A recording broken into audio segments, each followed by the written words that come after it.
Korang tahu tak ada satu teknik serangan psikologi yang boleh buat seseorang jadi gila, iaitu gaslighting. Dia bukan sekadar menipu tau, dia macam satu mind game yang buat korang ragu pada realiti diri korang sendiri. Contohnya lah kan, dia twist cerita sikit-sikit. Bukan dia tak tipu 100%. Dia campur betul, dia campur salah supaya korang keliru nak detect masa tu yang palsu. Dia orang suka ulang-ulang tau.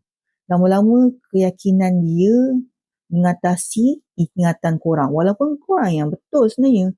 Kan? Dia selalu buatkan orang tu rasa ragu atas kemampuan diri sendiri. Yang akan minimizekan rasa perasaan kita ni tak penting. Kan? Emosi kita tak penting. Macam kau ni sensitif lah. Benda kecil pun nak terasa. Buatlah ni kan. Buat apa nak terasa sangat. Padahal dia yang purposely trigger emosi korang. Sengaja nak attack emosi korang. Kemudian dia ni suka nak attack credibility orang. Dia tak argue fakta tapi dia argue kewarasan korang tau.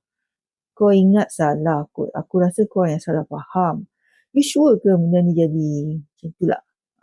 Tadi korang kena gaslighting, korang akan rasa blur, penat, tak yakin dengan memori sendiri.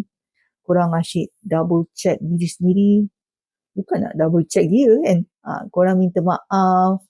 Walaupun tak buat salah apa pun, korang rasa hilang pegangan dalam kepala diri sendiri. Sebab tu lah, lama-lama bila dia kena kita serang, dia boleh buat kita hilang diri sendiri.